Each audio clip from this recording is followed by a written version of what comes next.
How's everyone doing? Welcome to the final episode of After the After Hours with your boy TraderPrad. The final day of this week is tomorrow going to be a free fall Friday. Now get ready for tomorrow. Powell going on the microphone. Powell going on the microphone again. Get ready for tomorrow. So I do have a watch list ready, but if you guys are ready, hit that like and subscribe. Hit that like and subscribe. Thank you guys for all the love. Thank you guys for all the support.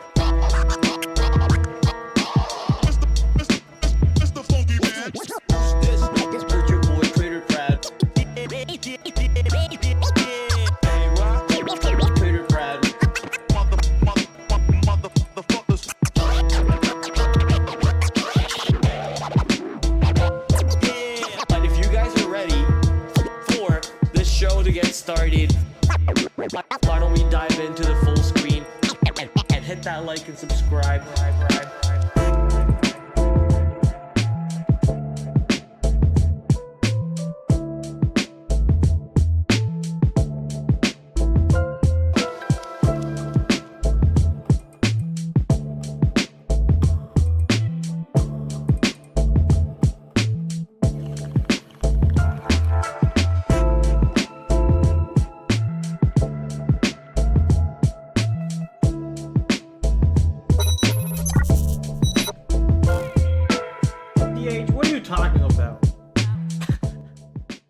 What are you talking about, TH? I thought you died? Is that how we're gonna start the stream?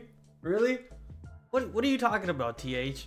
Hello everybody, welcome. It's your boy TraderPrad. We're here, ready to talk about stocks again. All things moving in the market, some earnings movers, AI. Talking about AI got sold off a little bit today. A bunch of other stocks got sold off along with it. PLTR. I keep thinking the camera's there, but I moved the camera here for this week. So let's go to the camera over here. A lot of companies sold off. PLTR sold off. AI sold off a little bit. Bunch of companies sold off. In general, market went down to the south side. China, however, Chinese stocks did pretty decent. Futu, Baidu, Pinduoduo, Baba, they all rallied to the upside based on Chinese government stimulus packages and more details coming out on that side. So those stocks moving around, coming back into play again. We have AI sector, crypto sector, and now China sector being activated again at the same time. Drone sectors moved around a little bit. Nuclear energy sector also got pushed to the south side, but without any news or without any catalyst, so I'm not sure if that move will be sustained. So lots of opportunities still on the market today. You got the big short on Palantir set up today. If you were watching for that, boy oh boy, that was monstrous. SOUN also gave you a big short. So lots of work for me to do off stream today, but on stream lots of work to do on stream also, to talk about all the stocks that reported earnings, the movers and the shakers, and see how we can find potential trade opportunities tomorrow. But before we go anywhere, I want to tell you guys something. So I'm gonna make the decision to make this as my final week of streaming, at least for this year. Okay, I'm gonna go ahead and make the call of having this as my final week of streaming, at least for this year. And then starting next year, either I'll continue streaming, or I'll only keep it to offline videos, which means you'll see me post videos about my trades, my setups. Maybe on the weekend you'll see me post something along the lines of the week ahead. So those are for sure more what I want to do, mainly because I see that this is not really doing too much for myself to begin with, and also too much for other people, the people who might find content useful in this method, in this format. are the ones who are, you know, coming in every day. But the ones who are just tuning in, and if they're new, they're not gonna really know what they're watching. They're a lot of stuff's gonna fly over their head. So I need to package this information in a way where you know, people are understanding it. You know, people are going to maybe I'm talking to people in a way where it's their first time trading stuff, or their first time in the market. So you know, the people I'm trying to get as a viewer base is not actually coming in through the format that I'm providing it. At the same time, I have amazing people like Dieter, like TH, like Momo, like Angry Buddha, and a bunch of you people who keep coming in every day to watch. But you know, it's gotta be stale for you guys too. It's gotta get boring for you guys too. You guys see me talking about the same thing every day. You see me talking about the same anchored VWAP every day, the same previous day high, previous day low every day. So it's gotta get boring for you guys too. And honestly, it's getting boring for me. That's point number 2. Point number 3 is it's taking away time from my duties as a trader, my job requirement as a trader, which is sticking down and really getting down to the nitty-gritty of like understanding the charts, so going through the best setups on the day, which I do off stream anyways. I do that off stream. I spend all night staying up till 12 o'clock, 1 o'clock in the morning, you know, journaling, making notes, and just trying to get better as a trader. But all of that I could be doing before 12 o'clock, right? Before 9 o'clock, because I'm streaming most of the time. And I could save a lot of time creating my watch list. So I'll still be, you know, sharing everything the same way I do. I'll share it on Discord. I'll share my watch list, my trades, everything on Twitter and everything. But just seeing that there's a clear lack of viewage or need of this format to see how a trader goes through day to day and in their homework process. Clearly not enough people give a shit about this. More people give a shit about, you know, how much money did you make in a trade, or what trade setup are you using, or what tools are you using. People care about more those kind of things, and those kind of things can be packaged in a quick and easy 10-minute video. So I'm gonna go ahead and go that route a little bit. Starting new year, I might come back to streaming, but I might stream on Twitter, or known as x.com, and not on YouTube. So I'll keep YouTube potentially just for the offline educational evergreen, as they call it, the evergreen content. And I'll potentially make Twitch and Twitter my streaming hub, where it's not really going to be catering to the chat as much as I do right now, catering to a format as much as I'm doing right now. It's just going to be me doing my homework, me going through my watch list, me going through YouTube videos of learning stuff, or just watching random YouTube videos and having fun while I'm doing it. So it could just be that. But the strict format that I've been doing for a year straight, it's getting boring for me, and I'm sure it's getting boring for you guys too. I'm sure it's getting boring. But this is one full week, and then I'm taking a 2-week break into the next year, into 2025. And starting 2025, we'll see what type of difference changes I want to make to the YouTube side of my trading, basically. So we'll see in 2025 what changes we want to make. Obviously, if you want to stay tuned to all that, you can do so by following me on Twitter. All those links are down below in the description. All right, let's head over to the full screen now that I've mentioned that sad news. I know a lot of people were not too happy hearing that.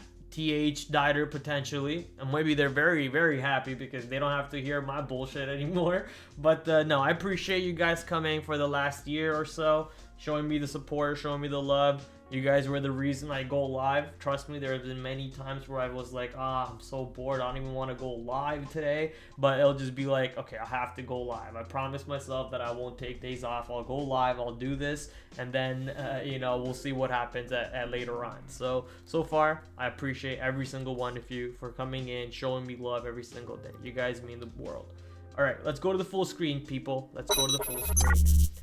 TH dying. I want my intro beat back, says TH is crying. Don't cry, TH. We'll still be here. Prad, you look cold. You need the Miss V old heater. That's true. If Miss V is back, that would be awesome. You could do both for the first quarter of 2025. So if I do both, I can't do both because it just takes so much of my time. Like, just doing this takes so much of my time, whereas if I was to simply create a watch list, it would have taken me 30 minutes and then I would be done making a watch list already. I would be done with my watch list. I would have been done with charting, 30 minutes to an hour max. I'd be done with charting, but because I have to explain what I'm looking at. I have to explain it almost like in a way where you guys have never traded before. Every single step of the way of what I'm looking at, why I'm looking at it the way I'm looking at it.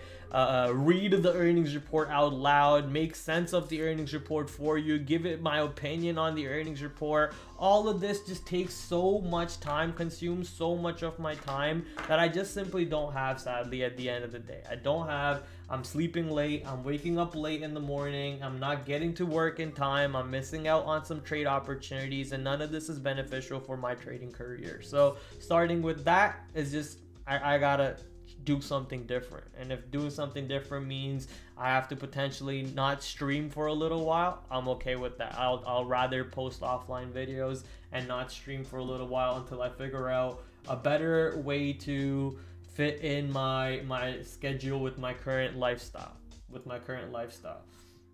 All right. Starting with, ladies and gentlemen, at the top of the leaderboard on our watch list today will be some of the earnings names. So we got AI, C3 AI, Oracle, MongoDB, Planet, PL, Toll Brothers. However, yeah, I do have Toll Brothers. I thought I did not put Toll Brothers on the watch list, but it is on the watch list. So that's the stocks that are reported in the after hours today. Sadly, not a lot of stocks that I really care about that report tomorrow pre-market. There are some names, some big names that, we have traded before, but I potentially won't care about what these stocks do unless there's a big move, mainly because how some of the stocks today reacted to their own catalyst. For example, PLTR, SOUN, and a bunch of other things out there. TH calling me old. Wow, isn't that crazy? Some of the other catalysts out there in the market that the way these stocks have traded, I think my attention will be better deserved on these names instead of some of the earnings names that we're going to talk about right now, and more importantly, some of the earnings names that are going to report tomorrow pre-market. So my watch list is made. I'm going to focus on mainly some of these names, starting with C3 AI, which had a little bit of a short opportunity to start the day. Later on gave you a nice long, but this after hour move is what we are interested in. After hour move giving it a nice little spike up on the earnings report. So let's go read the report. Reported 6 cents per share. Awesome. Compared to losing 16 cents per share estimates, so that's actually a lot better. Quarterly revenue clocked in 94 million compared to estimates of 91 million, beating 73 million from same period last year.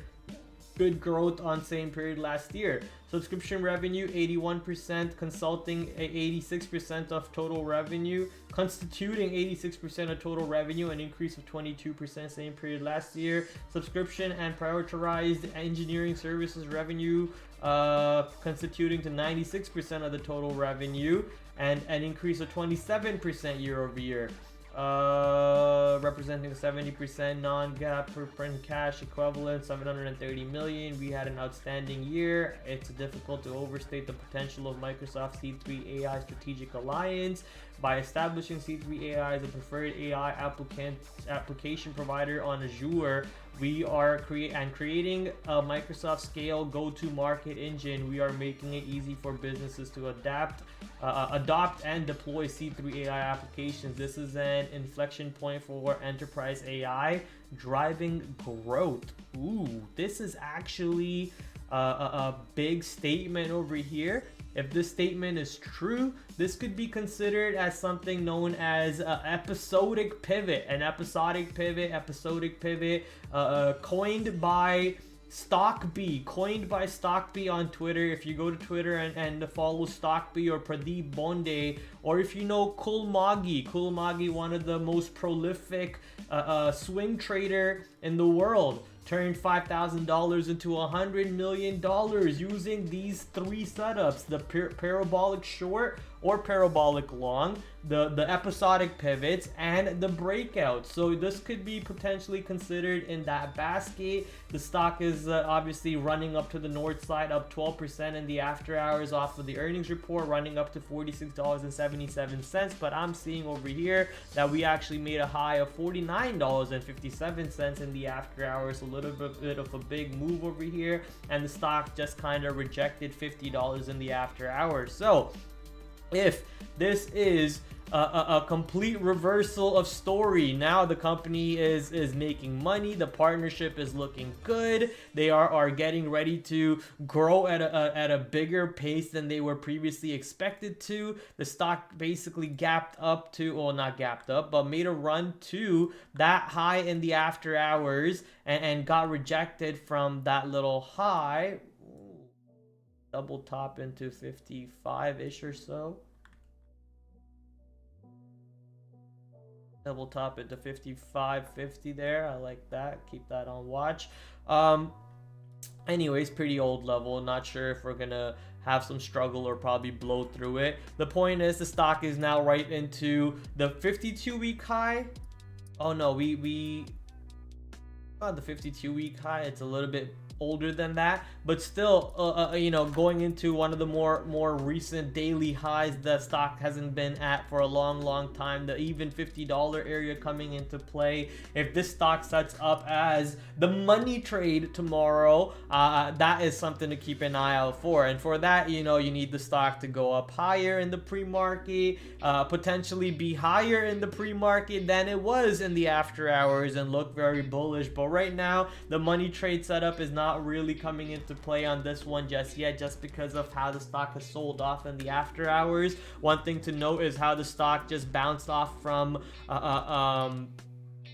today's high in the after hours over here from the earnings report. So as long as it stays above today's high of, let's say, 43, which was 42.94/43, as long as it stays above 43, I think it's worth keeping an eye on for a potential long. Right now, the resistance could be the earnings VWAP. So until we get above the earnings VWAP, you know, that level could be kept an eye as a potential resistance area. But once we do reclaim that, which could potentially happen in pre-market or throughout the intraday, that could turn the stock from being what is right now, which is a bearish, into a bullish scenario. So I don't really want to put 46 as a resistance. I'll put 46 as an inflection point, and I'll put 50 as a resistance, because if the stock does go higher in the pre-market, I'm not expecting the stock to potentially go higher than 50 with this big of a pullback. And then tomorrow intraday, we get to decide if the stock breaks out through 50 to make a run for 55,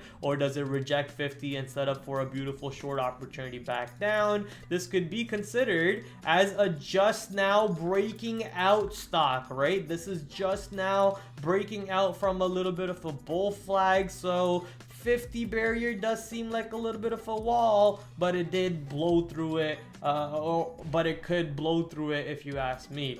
Oh snap, look who's here on the final week of our streaming schedule. That's crazy how you just showed up all of out of nowhere today. Thank you, Ani, for the $2. The final $2 of live stream we'll probably make, but I appreciate the super chat. How are you? How have you been? Hopefully you had a good day. But guess who's going away? Yes, but guess who is going away? All right, so C3 AI potentially can be looked at as a stock that's just now breaking out. We got a good breakout candle on Friday, a little bit of a pullback today based on the pre-market action. It gapped up higher in pre-market, but overall staying above 40. So as long as the stock is above 40, even if it gives up, the camera's over here, even if the stock gives up 43, goes down to 40, I don't think the shorts are still in. For me, you need to hold below 40 for me to think that the shorts are back in play on C3 AI. So just gonna mention that one out. Who, why, what's going on? Been around? What are we talking about? Yeah, you just completely ignored all my spam messages to you. You just completely ignored all my spam messages to you. There we go. You know. And now all of a sudden you show up and AUNY Butterfly donated $2 through Super Chat. Guess who's back? Back again. We haven't heard that automation in so long. Oh my goodness. We haven't heard that automation in so long. That's actually funny.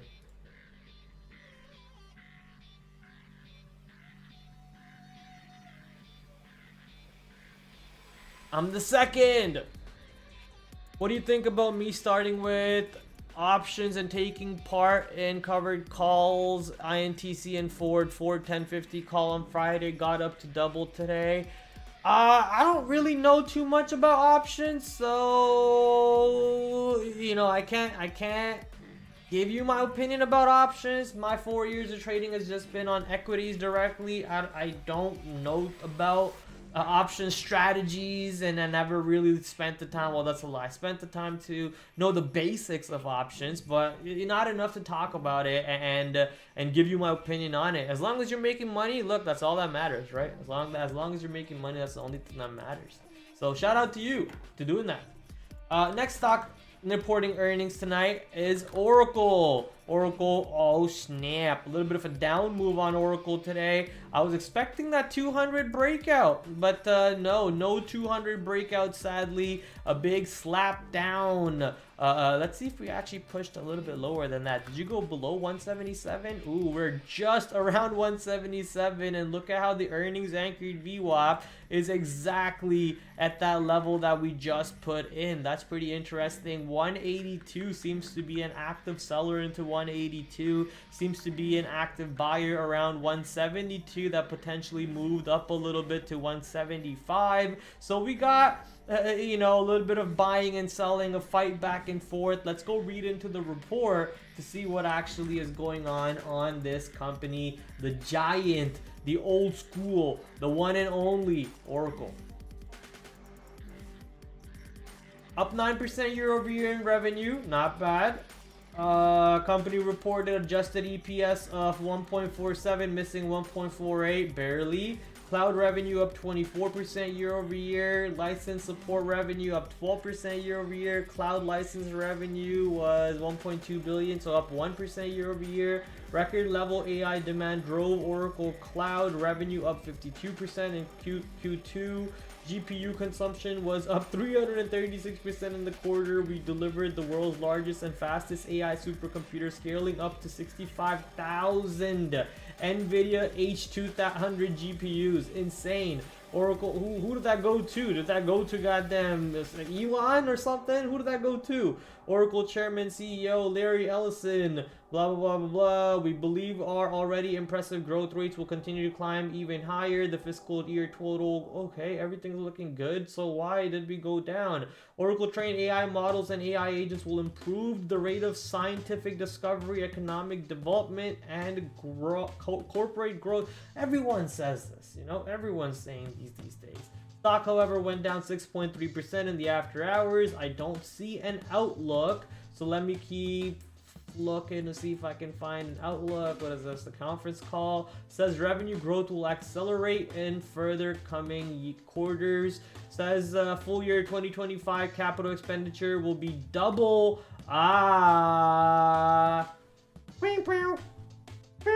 That's why. So I'm expecting that's part of the reason why, because if they only grew by 9% year over year in this quarter,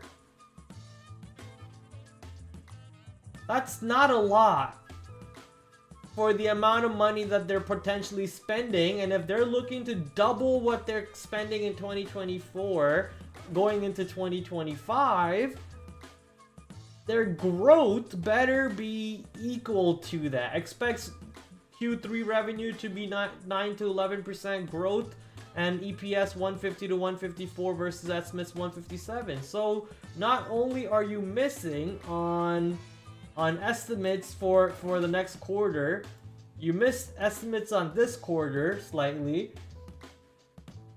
and you're telling people that you're going to spend more. So obviously investors are not going to like what they're hearing over here. Oracle getting a little bit of a slam down on that report makes sense to me, but if you ask me, the stock has no big flaw besides the fact that they're going to be spending big, more money. The PE could be seen as a little expensive, so Oracle could set up for a little bit of a short tomorrow. I will be watching it. Ideally, the stock is just a very simple setup that could be looked as a overextended on the monthly chart. Anyways, if the stock can hold below 177, 175, I think the short is a no-brainer at that point. So it just depends on what the stock does at the most recent swing low. If it stays below this low, I think the short is a no-brainer.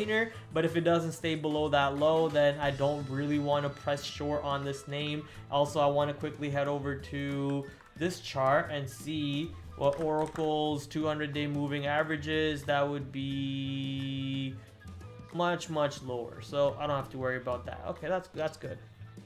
That's good.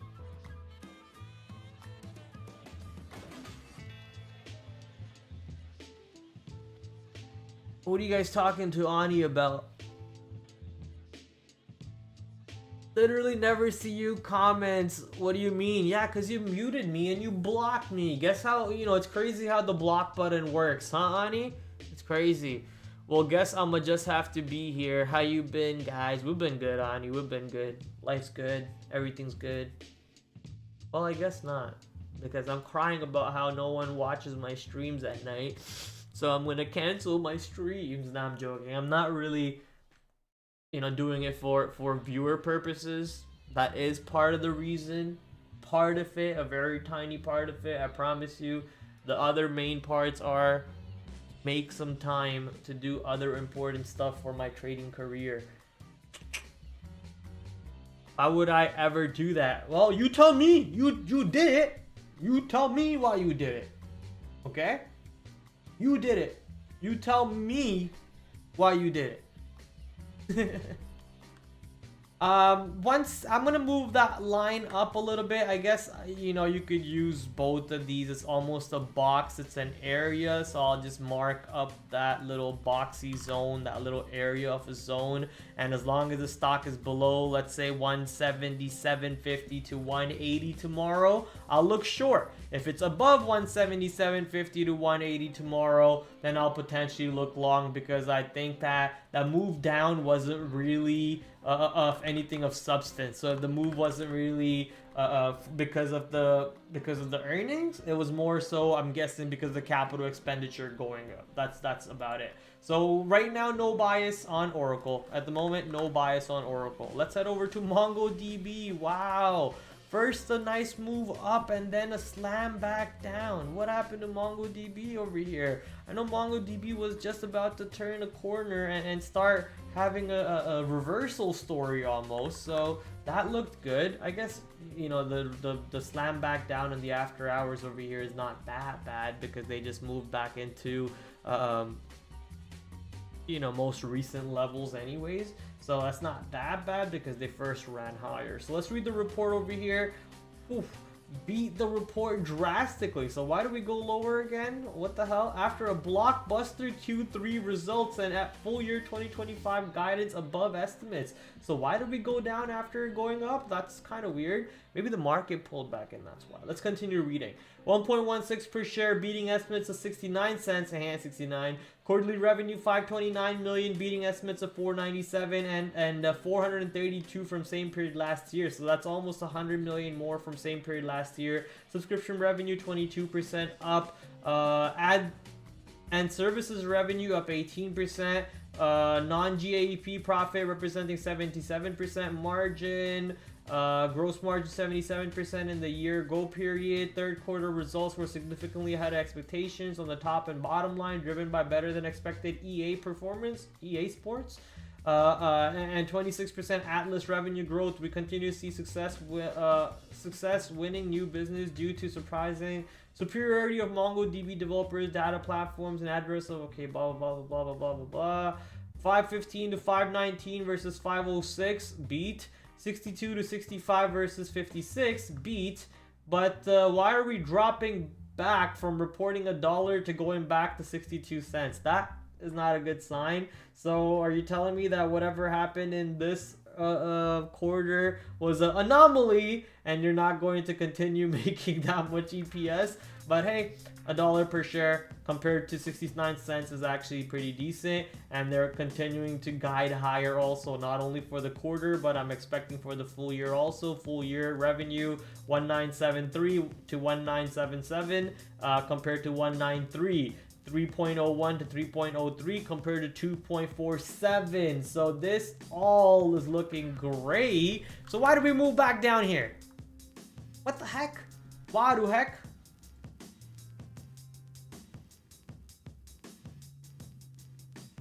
Why the heck? What's going on with MongoDB here, ladies and gentlemen? Not sure, if I'm reading the right report because none of it makes sense. If you had a banger report, the title says Blockbuster Q3 full year guidance above estimates, next quarter's guidance above estimates. All things are looking good. Granted, the stock's forward PE is 116. They don't have a PE at the moment. Not sure how when you're making $1.16 per quarter, how do you not have a PE? But beats me. The point is, this move is very questionable. Why did we get slammed back down the way we did? 400 seems to be an absolute wall. This is the all-time chart.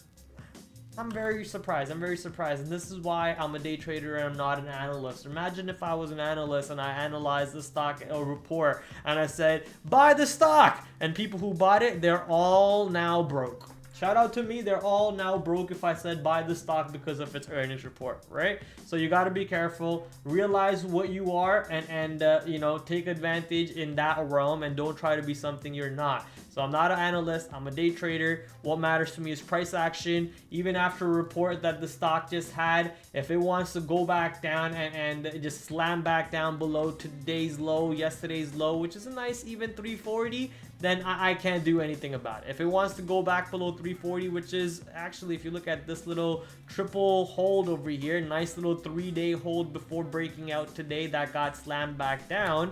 As long as the stock stays above that little 3-day hold for me, I can look long, which is 340 to 343. But if it gets below 340 to 343, then I'm potentially not looking long. I keep looking here because I think the camera is still here.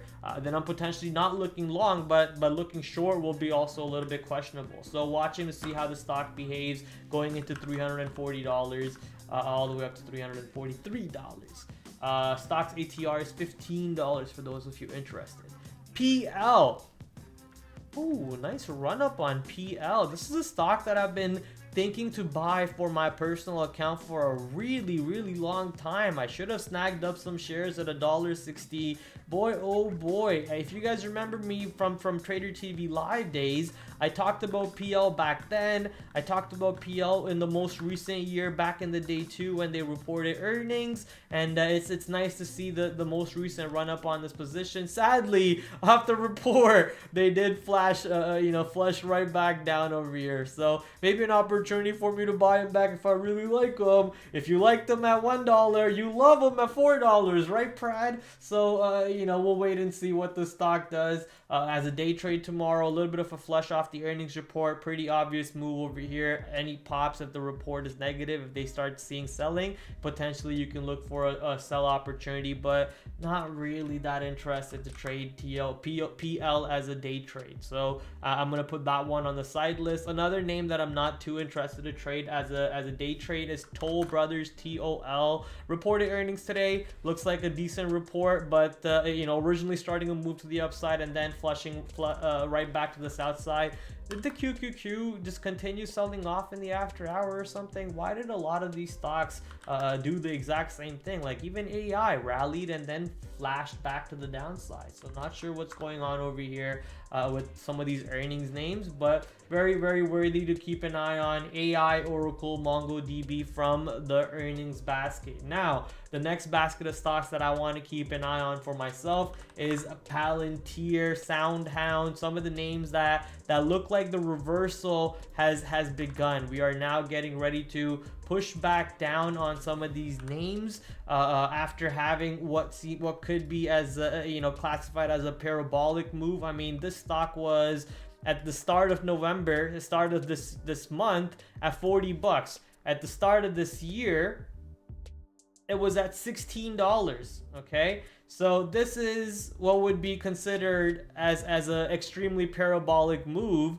but it didn't really do that in one shot like MSTR or something some of the other stocks have been doing, right? It kind of stair-stepped its way up until here. After here, it just went crazy and dislocated itself, started moving higher, the S&P 500 add, and then you had the NASDAQ switch over, and then potentially getting added to the NASDAQ 100 somewhere down the road. So now it's just like manipulation, all kinds of craziness. The stock just went bonkers. It's at a crazy PE of like 360 PE. So all kinds of wild things happening at the moment on Palantir, where a lot of people have been waiting for the short opportunity. So this technically could be seen as the day one short.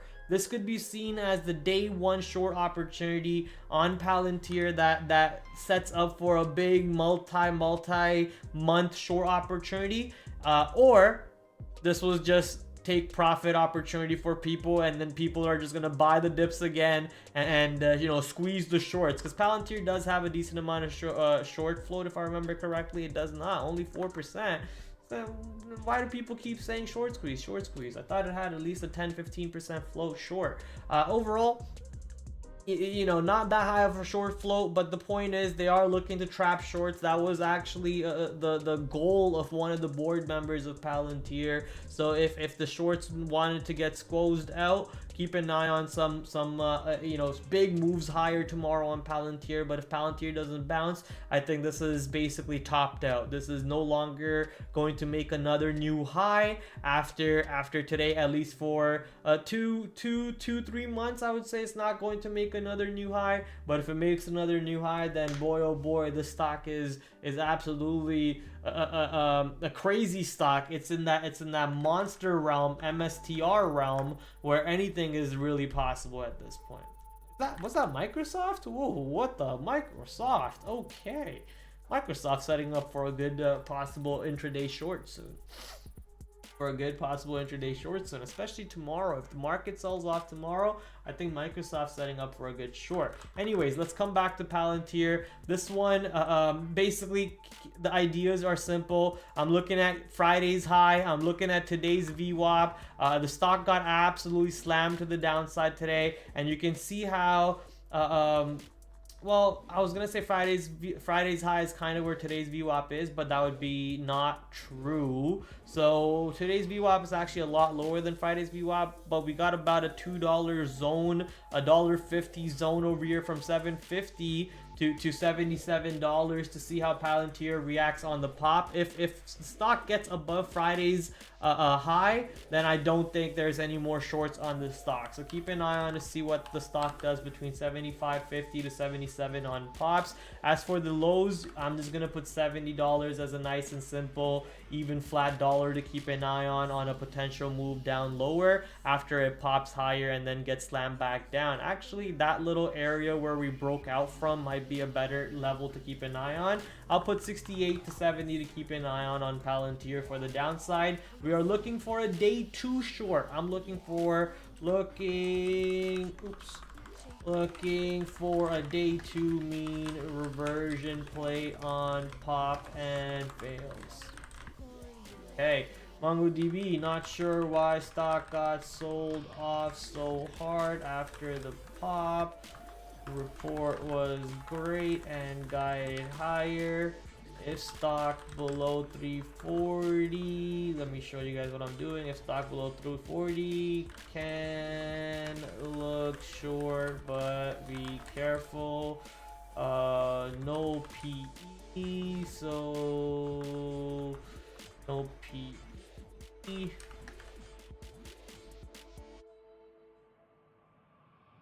Want a hold above 340 to look long.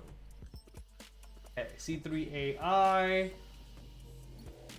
The money trade? Question mark. Alright. Next, let's go to Soundhound. SOUN. Soundhound, you know, it looked like it was gonna put the brakes today. It looked like it was gonna, you know, have its first down day today and really trickle to the downside. But nope, it paused the brakes. It's, you know, big halt on the break. Today's VWAP was basically yesterday's VWAP, and showing you that the stock is not done with this momentum yet. It's potentially not done with this momentum. This could be looked at as a doji candle, I guess, right?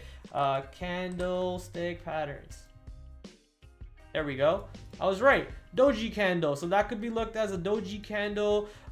You know, you're getting indecisive candle. Body is showing you that the stock just had a very indecisive day. Sellers won for a little bit, and then buyers won for a little bit. We don't really know who's in power just yet. So until the stock really decides to do something above 16 to show me that the buyers are still in power, or something below 15, by something meaning it stays weak below 15 and is not able to get above 15, then I can keep an eye on for a possible short side. So 15 is the inflection point, and as for the support, you can see how back-to-back days the stock basically bounced off at $13. So you have 13 low, you have 16 high, and then you have that 15 area as the inflection level. 15 also happens to be today's VWAP, so I'm going to use that as the inflection area. So far the stock looks like it's not ready to die off just yet. Doesn't look like the top is in yet. Could go higher. Okay, let's go to Roblox. Roblox got slammed today, so I'm not sure if there is really a trade here. Maybe there is. If 55 holds, there could be a trade, but Roblox got slammed today. You can see how Roblox 1, 2, 3, 4, 5, 6, 7 green candles in a row on Roblox, and it gave you a beautiful breakdown, pullback, and fail at VWAP, which also happened to be right at yesterday's low. So it broke down, pullback, failed at VWAP right at yesterday's low. You can potentially delete this. I don't care about fucking candlestick patterns. So that was a beautiful area to get short. I was thinking to get short, I just didn't, and I missed my trigger to get short. That was a nice opportunity there. Watching to see if the stock can pull into $55 for some sort of a bounce to get long into. But you know, if the stock is not at 55, I'm almost not interested to trade this name. So very low priority. So I want to see what happens at 55. Either it bounces off of 55, or we look at Roblox in the next week or in the next year once it moves back into $60, which had some seller, which had a big enough of a seller to keep an eye on. So maybe I'll throw an alert at 55 also to get alerted when the stock does push to the downside. I'll throw an alert at a little bit under today's low, right there. All right, APP had its day 1 short, so that was a big breakout on APP. APP had an earnings report, guided higher, had some partnerships along with it. All things combined caused some sort of a big blast off to the north side on this bad boy, and now a little bit of an overextendedness on this stock. So watching how, I mean, look at that chart, that's insane. So looking for if the stock has had, this is topped out. If you look at the PE on this stock, the PE also a little wild on APP. It's above 100, right? It's above 100. So pretty expensive of a company. I think you know, people might be pumping the brakes on buying the stock at the moment. If this is topped out and he pops into today's high or today's VWAP, should give you a little bit of a selling opportunity. Today's VWAP should be around 350. Above 350 you have the 380, which was today's high to keep an eye on. If those areas show you selling, then have fun with that short. 330 today's low to also keep an eye on. PayPal, big move on PayPal. In the pre-market itself, they got guided higher, but sadly got slammed right back down, as most stocks did, and only ended up 0.13%. PayPal held the $90 area really well, so I think as long as PayPal stays above 90, or even if it pushes back into these areas that we have marked out, which is what, $89, 89 to 90, as long as PayPal stays above 89 to 90, I think looking long on this name is not wrong at all. I think tomorrow could give you actually a great long to the upside if the upgrade on PayPal that came out today actually has juice behind it and has substance behind it. But if the stock is not holding 89, you might not want to think long at all. You might want to be careful thinking long on this stock. I still keep looking here. Look, I think the camera's there. Camera's here. By the way, GameStop reports tomorrow. Kitty is back playing it. Is he? I know the stock made a little bit of a gap up recently. We'll see what happens with the kitty. Here, kitty. Well, Angry Buddha Prad is deserting us after this week. Yes, he kind of knows about it. He is on my Discord. Unlike you, TH, you never joined, so he knows. He's very active on the Discord. Look, I haven't made up my mind yet, okay? I haven't made up my mind 100% yet. If I do stream, it's not going to be the same style of streaming, okay? It's not going to be the exact same style of streaming. I'm not going to sit here and walk you through every single trade. Give me a second. My mom's calling me.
I had to go get my mom a blanket because her knee is messed up. She got a knee replacement, so I had to go get her a blanket. Hopefully she repairs quick. All right, we're back. So, like I said, I don't really have a plan yet. Okay, the plan is I'm going to take 2 weeks off at the end of this week. and then I'm going to see what the best way to attack this is. And if I do stream again, it's not going to be on YouTube.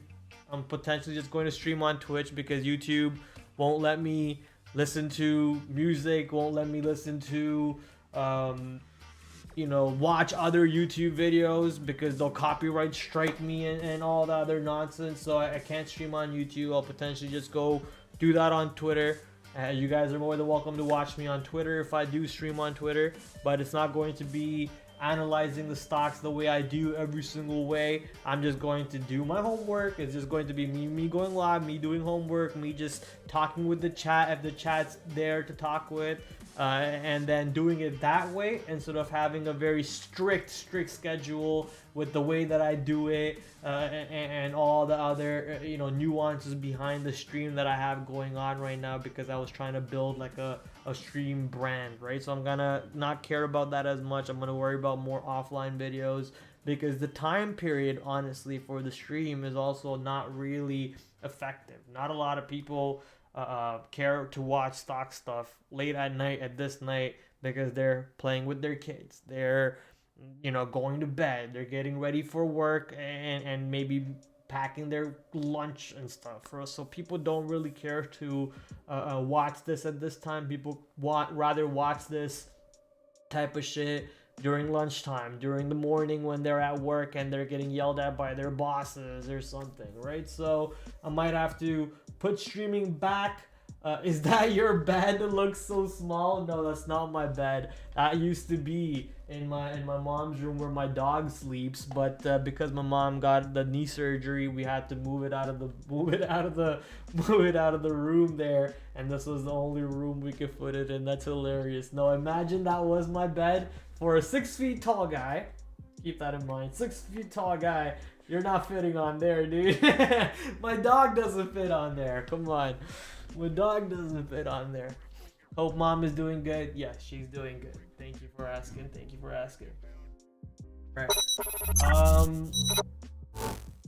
Anyone have a good pick for tomorrow? I mean, I gave you good picks so far. We got AI, MongoDB, SLUN, Palantir. Unless you're talking about long only, because I think you are long only, John. I'm not sure if you are.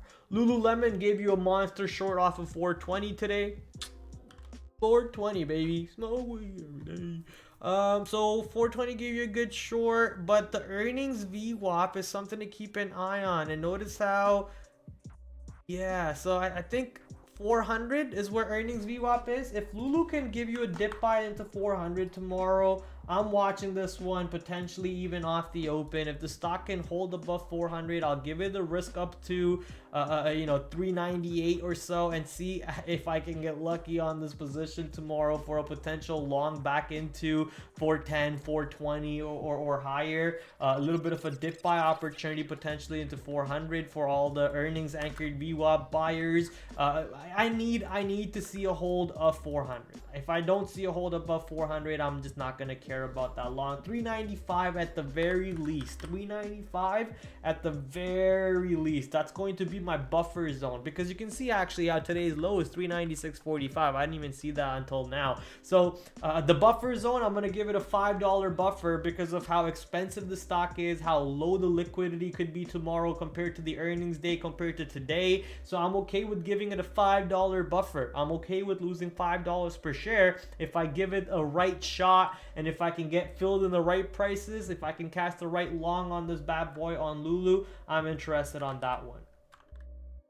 MSTR, big sell-off opportunity on MSTR off of 400 today. 20 cents shy off of 400 as Bitcoin did not hold 100K, as Bitcoin did not hold 100K. MSTR, Coinbase, all these stocks sold off. Basically going to be watching cryptocurrencies as the sector has been very much in play. I shorted IBIT today. Instead of trading Coinbase or MSTR, I took the IBIT short and I made a good chunk of change on that bad boy.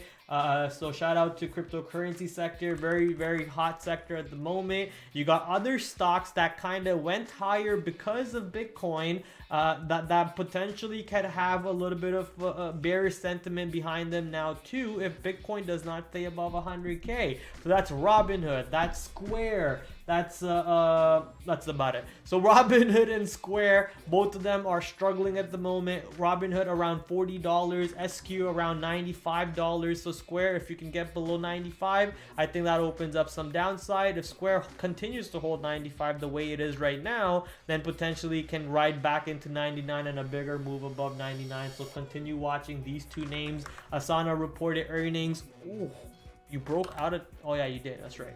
Asana gave you a good day 2 long. So this is earnings day 2. Came into what, yesterday's VWAP basically? Not really, didn't even go to yesterday's VWAP, just kind of broke out from yesterday's high and just kept rallying.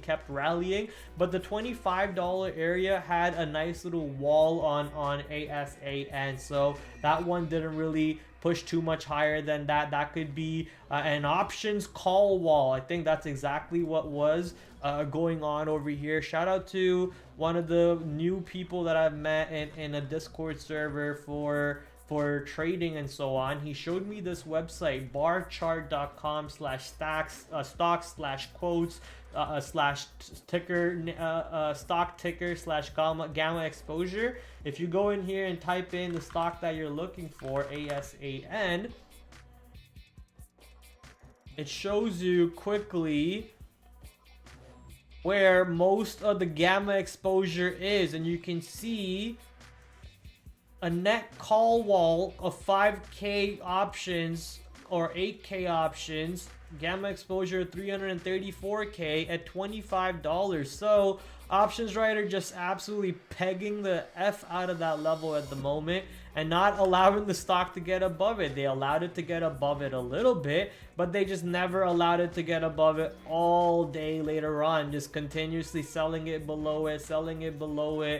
You could have used that to scalp short a bunch of times, but with the way the stock traded at the moment, you know, it's a no-brainer long if we continue to trade into this range and then break out of 25 tomorrow. So ASAN, watching it very closely to see how the stock trades above 25 to 25.50. If this call wall breaks before you know, the expiry, which is the end of this week, then you know, some of the options underwriters could be caught offside and they might have to go and buy shares, and that might cause an even bigger squeeze on Asana. But if they don't let the stock get above 25, some people might start looking to sell the position, take some profits, and you might start seeing a bigger trickle down below 24 on this name. So 24 to 25 is basically the level that you want to keep an eye on right now. Breaking below 24, we're going back to 22. Breaking above 25, we're going to 27. It's almost a very easy trade over here to keep an eye on. Foot Locker, back-to-back days, the same high has been a rejection point into $23. However, the importance of the trade is pretty low. I think once the stock does get below 21, that could open up some fun downside opportunity, on which I have an alert set up for already. Right here, you can see that little dotted line as an alert for when Foot Locker pushes into $21, and then at that point I will look to trade it. Until then, I don't really care what it does. CRM looking to gap close into $350. This will be interesting to keep an eye on because the stock kind of broke out well below 350. We were at around 330 or so, broke out above the 350 most recent all-time high and made an all-time high into 360, 370 areas, but now pulling back with the most recent market weakness. If CRM can hold above 348, 350, I think there could be a long setting up over here, a very easy layup long setting up on CRM. But if CRM doesn't hold above 348, 350, then any pullbacks into that area and reject is an easy short to keep an eye on. Let's talk about the China sector. China, Baba, Baidu, Pinduoduo, all of these stocks got slammed back down after their recent run up. But now with news catalysts and so on, they're kind of coming back into play. So FUTU, TIGR, BABA, all these stocks are coming back into play. Duolingo actually had a nice pop, but then that pop got sold back below $1 also. So keep an eye on these names. If the sector is hot, if the you can actually just keep an eye on FXI. So if the sector is hot, all these stocks will have the same theme behind them and they'll all move in tandem, and it's a very easy long at that point. So keep an eye for it. That's a pretty easy level right there for you. If FXI is above 34, then get ready to go long Chinese stocks. But if FXI is below 34, then don't even bother going long China stocks. Maybe there could be some shorts, but just don't bother going long, right? I'm not sure if there are shorts. There could be shorts, but don't bother going long if the Chinese ETF is not above 34 tomorrow. It's just as simple as that for me in my head. MRVL recently, I can't type for the life of me, recently reported earnings, but looking like it wants to close the gap and push back down after making an insane run to all-time high area. So we'll see where the gap closes come in, and your guess is as good as mine. There's no real levels in the middle here for MRVL. So you know, where the support comes in, if it even comes in, your guess is as good as mine on MRVL. At the moment, you can watch easy technical levels like yesterday's low, the $100 area, every single $1 even dollar area, and just look to see if there is buying on the books, if there is bids on the books, if there's actually volume going into those bids. So if there is buying, then you can potentially look to catch the bottom, but if there is not enough buying, then you might want to just not care about looking for the long, let it just die down a lot lower and then look long. So MRVL, along with some of the other semiconductor stocks at the moment, such as AMD, Nvidia, I believe there was some sort of a negative catalyst for all the semiconductor stocks most recently. I mean, today morning there was a little bit of a negative sentiment from China. China said Nvidia, they were probing into Nvidia, was it, about anti-monopoly problems or something. So you know, AMD, Nvidia, most semiconductor stocks moved down to the downside. SMCI last night, overnight, and the after hours actually got a catalyst that they're gonna get an extension on the D list. That means they're going to get a little bit more time to report their 10K. That took the stock into $50 overnight. However, the stock really struggled to even push into 50 bucks and then sold off all day into yesterday's high and so on. So some opportunities over here to keep an eye on SMCI also for some trade opportunities in the semiconductor sector.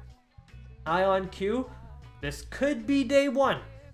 This could be day one. But you can see how another big down day over here just got matched with 1, 2, 3, 4 big green days right after. A big down day here, 1, 2, 3, 4 straight green days after. Another big down day here, 1, 2, 3, 4 green days, 3 green days right after. So, you know, it's been plenty of times where the stock has looked like it's done and it's about to top out, but the trend has still been on trend.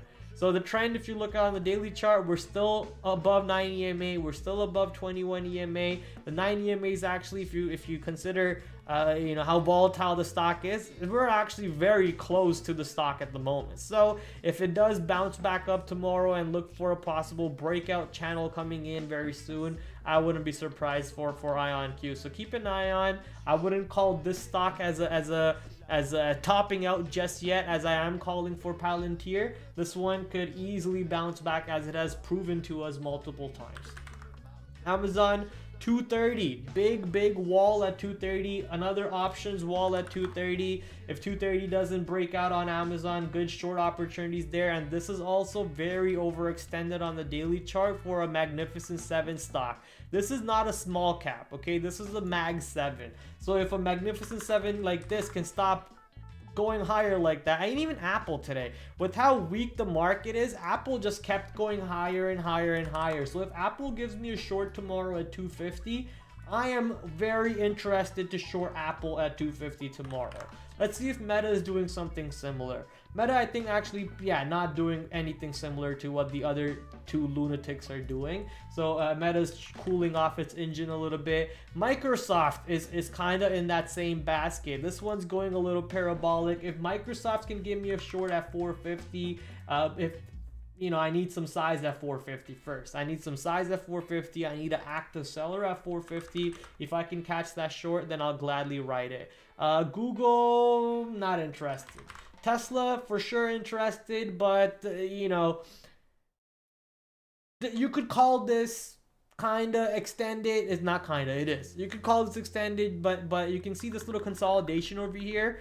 Expecting the stock to go much below this consolidation would be also ridiculous. So yeah, it's overextended, but how much can you really look for the downside? The 9 bar or the 9 EMA is at 365, potentially a dip into 365, and that continues to hold. So until 9 EMA really breaks on Tesla, I wouldn't you know, scream a multi-day short just yet on top of the hills.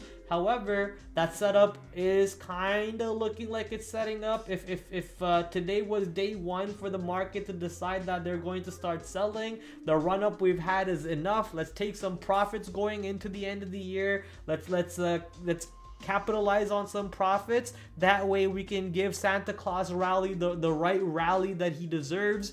We give the Trump inauguration the right rally that Trump deserves, because after every single presidential inauguration, the market usually tends to start rallying higher again, especially if Trump, you know, which we know he's going to sit again. So that's going to be interesting. So if all those things considered, the market should give you a nice move higher going into the end of the year. But for that, we might need to sell off first. We might need to sell down a little bit, sell off a little bit. Today's thumbnail, Michael Burry, for a reason, because I am screaming short Timothy Bear-Lemaine, which you can't see at the moment. Let me bring the mic a little bit closer. Oh, no, you can't see at the moment.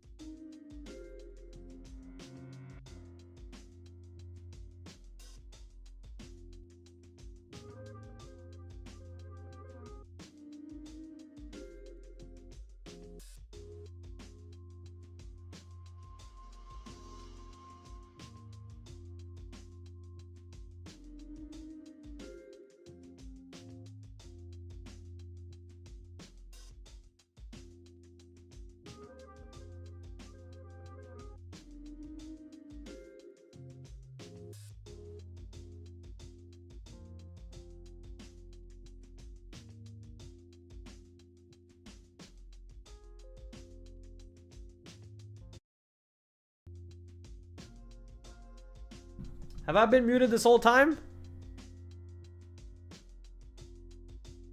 Was I muted this whole time? What the test.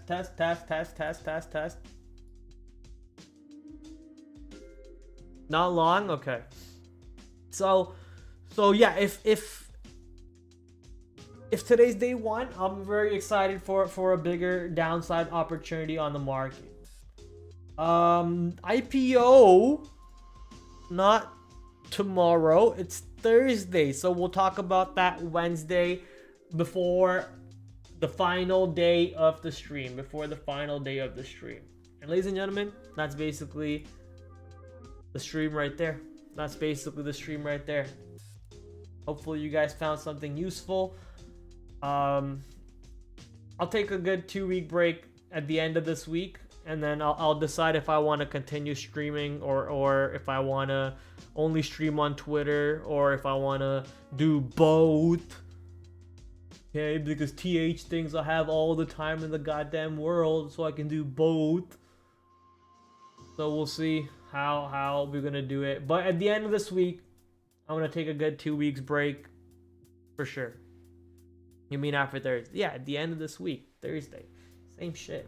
At the end of this week, I'm gonna take a good 2 weeks break and reconsider the options. Economic calendar, I saw it, but it was very dead. Not important to mention the economic calendar at all. So there's nothing there on that side.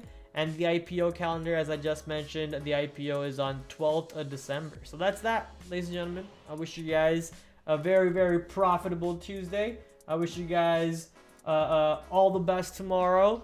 Go check out all my links down below in the description. Affiliate sponsors, Trade Ideas, Traders Think, Flash Research, and Benzinga Pro. Shout out to them to help making my trading life easier. And if you want your trading life to be easier, you should go check out these tools. All links are straight down below in the description. It's your boy TraderPrad. I'll catch you guys tomorrow, 8 o'clock, same time, same place.